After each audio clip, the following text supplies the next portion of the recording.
Cartesian curves की problems लेते हैं कर्व ट्रेसिंग में। A y square is equal to x into x minus a का whole square. सबसे पहले हम क्या करेंगे, ये एक आधे पेपर पे या जैसा भी आप ठीक समझें, बड़े पे एक्स एक्सिस वाई एक्सिस और ओरिजिन ड्रॉ कर लीजिए यहाँ पे। उसके बाद फर्स्ट पॉइंट एक एक पॉइंट लेते जाएंगे और इसको करते जाएंगे। सिमेट्री सममिति में फर्स्ट पॉइंट के अंदर पहला था अपने पास, अगर हमारे पास y की समस्त घातें सम हों तो सिमेट्री x अक्ष के परित होगी। तो यहाँ पर इस पूरी इक्वेशन में y की घात 2 है, इवन पावर्स हैं, इसलिए curve will be symmetric about x axis, यानी जैसा पोर्शन हमारे पास x अक्ष के ऊपर आएगा वैसा का वैसा ही यहाँ पे नीचे भी आएगा। फिर सेकंड था कि x की पावर्स इवन हों तो y अक्ष के परित सममित होता है, जबकि यहाँ पर x की पावर इवन नहीं है तो वक्र x अक्ष के अबाउट सिमेट्रिक नहीं होगा। फिर थर्ड पॉइंट अपन ने लिया था इसमें y equal to x line के अबाउट सिमेट्री, कि x और y को इंटरचेंज करें तो कर्व अनचेंज्ड रहना चाहिए, अपरिवर्तित रहना चाहिए, लेकिन यहाँ पर बदल रहा है, इसलिए y equal to x line में भी सममिति नहीं होगी। और फिर नेक्स्ट अपोजिट क्वाड्रेंट में सिमेट्री, तो वो भी इसमें नहीं है कि x की जगह माइनस एक्स रखा, y की जगह माइनस वाई रखा तो कर्व बदल रहा है। So there is no symmetry about y axis y equal to x line and in the opposite quadrant. केवल एक ही सिमेट्री है, सिमेट्री अबाउट x एक्सिस। आप चाहें तो इसमें यहाँ भी हेडिंग लगा दें, first second third fourth, about x axis, about y axis, about y equal to x line in the opposite quadrant, और उसमें आगे लिखते जाइए नो नो नो, केवल ये एक आ रही है। Second point, nature of origin, मूल बिंदु की प्रकृति। तो यहाँ पे इक्वेशन में अगर हम x को 0 रखते हैं तो y भी 0 हो रहा है, यानी 0 0 इस इक्वेशन को सेटिस्फाई करता है, इसलिए curve will pass through origin. तो यहाँ ओरिजिन से अपन कर्व को गुजारेंगे, और जब भी कर्व मूल बिंदु से गुजरता है तो हम मूल बिंदु पर टेंजेंट्स लाते हैं, और टेंजेंट्स लाने के लिए lowest degree term equate to 0। ठीक है, अब यहाँ पे लोवेस्ट डिग्री टर्म इसको खोलना पड़ेगा, खोलेंगे तो यहाँ a स्क्वायर गुणा होगा x से, बाकी तो क्या होगा अंदर x स्क्वायर माइनस 2ax और प्लस का a स्क्वायर, तो सबसे छोटी टर्म हो गई xa स्क्वायर, तो xa स्क्वायर को हम 0 करेंगे, यानी x equal to 0। So y axis is our tangent for the curve. तो यहाँ पे अपन ने इसको मार्क कर दिया, y axis is the tangent. तो कर्व पासेस थ्रू ओरिजिन, इसलिए ओरिजिन पर टेंजेंट निकालेंगे, टेंजेंट निकालने के लिए lowest degree term equate to 0 and therefore x equal to 0, that is y axis is the tangent. Next, intersection with the axes, अक्षों से प्रतिच्छेदन। अक्षों से प्रतिच्छेदन के लिए आप क्या करेंगे, y का मान 0 रखेंगे और x का मान निकालेंगे, और x को 0 रखेंगे तो y निकालेंगे। x को 0 रख रहे हैं तो y भी 0 हो गया, वो अपने पास ऑलरेडी पॉइंट 0 0 आ चुका है। और जब y को 0 रखेंगे तो x बराबर 0 और x इजिकल टू a। ठीक है, x बराबर 0 रखने पर y 0, y को 0 रखने पर x equal to 0 and a, दो बिंदु प्राप्त हो गए। 0 0 ऑलरेडी आ गया, so the point will be a0। a0 is the point जहाँ पर कर्व x अक्ष को काटेगा, ये a0 पॉइंट आ गया। फिर हमने कहा था कि जब भी ये पॉइंट आएगा तो इसको हम शिफ्ट करेंगे मूल बिंदु को a0 पॉइंट के ऊपर। सो a0 पॉइंट पर मूल बिंदु का स्थानांतरण, शिफ्टिंग ओरिजिन एट a0। इसके लिए x को रिप्लेस करेंगे x प्लस a से, y को रिप्लेस करेंगे y प्लस 0 से, यानी y को y रखेंगे और x की जगह x प्लस a रखेंगे इस गिवन इक्वेशन में। तो a y square into x plus a minus a y square is equal to x plus a into x plus a minus a. इसको सॉल्व कर लेते हैं, ए से ए कैंसिल और a y square is equal to x plus a into x square, और यहाँ से lowest degree term equate to 0 करेंगे, क्योंकि जैसे ही हमने ये सब्सटीट्यूशन रखा तो अब हमारे पास इक्वेशन चेंज हो गई जो मूल बिंदु से गुजरती है, क्योंकि अब मूल बिंदु शिफ्ट होके कहाँ चला गया, A0 पे हो गया, यानी A0 पॉइंट पे अब ओरिजिन बन गया एक तरह से। ये जो अपने आ रहा है ना यहाँ पे ये ओरिजिन आ गया अपने पास, इसलिए हम क्या करेंगे, यहाँ पर टेंजेंट निकाल लेंगे। फिर वही A0 पे टेंजेंट लाने के लिए lowest degree term equate to 0, तो यहाँ पे लोवेस्ट डिग्री टर्म है ए वाई स्क्वायर और ए एक्स स्क्वायर, तो ये तो 3 घात का आ गया x cube, a y square बराबर ए एक्स स्क्वायर या a y square minus a x square बराबर 0। So y is equal to plus minus x आते ही ये 2 टेंजेंट आ गए। दोनों टेंजेंट कैसे हैं, रियल एंड डिफरेंट टेंजेंट हैं, इसलिए यहाँ पर हमारे नोड प्राप्त होगा। कहाँ पे होगा, एट न्यू ओरिजिन।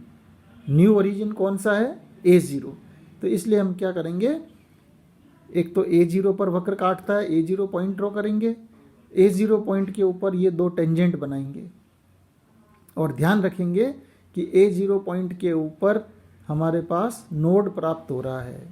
तो ये A0 पॉइंट ले लिया, A0 पॉइंट के ऊपर 2 टेंजेंट बना दिए, y equal to x line और y is equal to minus x line, और यहाँ ध्यान रखेंगे कि A0 पॉइंट पर हमारे पास नोड बनेगा, और नोड के शेप हमको पता है, इस तरह से हो सकता है नोड, या नोड ये यूं भी आ सकता है, इधर भी आ सकता है, ठीक है ना, या तिरछा भी आ सकता है।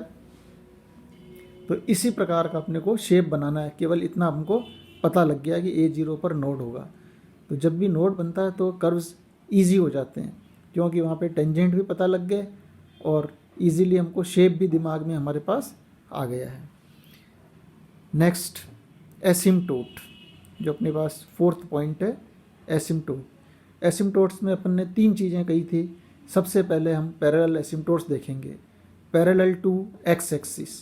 Parallel to x axis asymptote निकालने के लिए x की उच्चतम घात का गुणांक, बशर्ते कि वो अचर नहीं हो। यहाँ पर एक्स क्यूब है, इसका गुणांक 1 है, तो यहाँ पर इसको एक्स क्यूब के गुणांक को हम 0 नहीं कर सकते। So there is no parallel asymptote about x axis. X अक्ष के समांतर कोई भी अनंत स्पर्शी नहीं होगा। और ऐसे ही फिर क्या करेंगे, y के लिए निकालो। y की उच्चतम घात यहाँ पे 2 है, इसका गुणांक a कांस्टेंट है, इसको 0 रखेंगे तो फिर ये भी नहीं आएगी। तो हमारे पास x और y दोनों अक्षों के समांतर एसिम्टोट नहीं होंगे। अब हमको निकालना है ऑब्लिक एसिम्टोट, तिर्यक एसिम्टोट। तिर्यक एसिम्टोट के लिए हम क्या करते थे, उच्चतम घात के, जैसे यहाँ पे उच्चतम घात 3 आ रही है, उसके अंदर पदों में x बराबर 1 और y बराबर m रखेंगे, है ना, वो हमको 5n m देगा, या 5,3m हो गया यहाँ पे, है ना। सो 5,3m बराबर 0, तो ये 1 आ गया 5,3m। 5,3m बराबर -1, इसको इधर लिया या उसको इधर ले जाओ, एक ही बात है। और 5,3m को हम 0 करते थे और m का मान निकालते थे, तो यहाँ पे इसको कांस्टेंट है इसलिए 0 नहीं कर सकते। इसका मतलब ये हमारे पास तिर्यक एसिम्टोट नहीं देगा। तो कुल मिला के ये हुआ कि इस कर्व के अंदर कोई भी पैरेलल एसिम्टोट नहीं है और कोई भी हमारे पास में ऑब्लिक एसिम्टोट नहीं होगा। एसिम्टोट बनाना ही नहीं है, एसिम्टोट अगर होता तो उस लाइन के पास से पास जाता रहता। अब लेते हैं अपन रीजन। रीजन में अपन ने लिखा था कि दिए गए वक्र के समीकरण में x का मान y के पदों में या y का मान x के पदों में व्यक्त करना, ठीक है। तो अब यहाँ पर क्या हो रहा है, x क्यूब है, तो x बराबर y के पदों में हम नहीं ला सकते, और इजीली कौन आ रहा है, y का मान x के पदों में, यानी y स्क्वायर बराबर a को नीचे लिया है और y बराबर लिखेंगे तो प्लस माइनस अंडर रूट हो जाएगा, और x माइनस a का होल स्क्वायर है तो ये बाहर हो गया, यानी y बराबर plus minus x minus a into under root x upon a. ये आ गया y का मान, ये आ गया y बराबर plus minus x minus a into under root x upon a. अब हमको क्षेत्र निकालने हैं इसमें। तो क्षेत्र निकालने के लिए आप क्या करेंगे कि जब भी x पॉजिटिव रहता है तब ये अंडर रूट में वैल्यू कैसी देगा, वास्तविक मान देगा, यानी y वास्तविक मान ग्रहण करेगा, और वो भी कैसे होंगे, positive negative. So when ever x is positive y will be real values. इसी तरह से जब भी x नेगेटिव होगा तो ये कैसा हो गया, इमेजनरी हो जाएगा, y इज इमेजनरी। तो जब भी x नेगेटिव है तो y will be imaginary. x को अगर हम इन्फिनिटी वैल्यू दे देते हैं तो y कैसा हो गया, प्लस माइनस इन्फिनिटी, है ना। x को अगर अनंत की तरफ ले जाएंगे तो y भी अनंत की तरफ जाएगा, लेकिन प्लस में भी अनंत की तरफ जाएगा और माइनस की तरफ जाएगा। x को नेगेटिव इन्फिनिटी देना ही नहीं है, क्योंकि x नेगेटिव होगा तो y वैसे ही इमेजनरी हो गया कि नेगेटिव x के लिए वक्र एग्जिस्ट नहीं करेगा। ठीक है, और इससे हमको ये सारी चीज़ें पता लग गई। अब देखो इनका फ़ायदा लीजिए आप।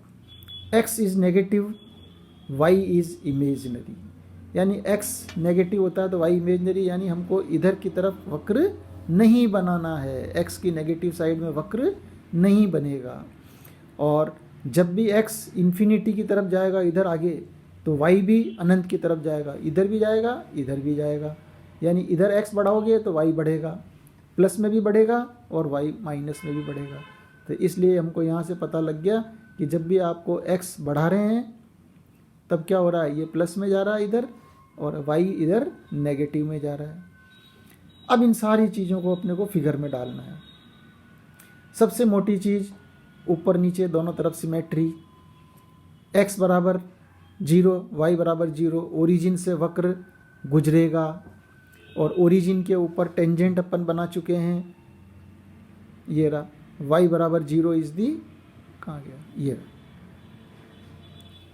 y बराबर x बराबर 0 यानी y axis is the tangent. ये अपन ने यहाँ फिगर में भी लिख दिया कि मूल बिंदु से कर्व गुजरेगा और ये लाइन टेंजेंट रहेगी। और क्षेत्र में हमने कहा कि x नेगेटिव नहीं रहेगा, इसका मतलब इधर हमको वक्र नहीं बनाना है, ये हमारे पास में टेंजेंट है, यहाँ से वक्र आएगा इसको स्पर्श करता हुआ। ठीक है साहब, यहाँ से ये पकड़ में आ गया, हमको यहाँ से स्पर्श करता हुआ जाएगा।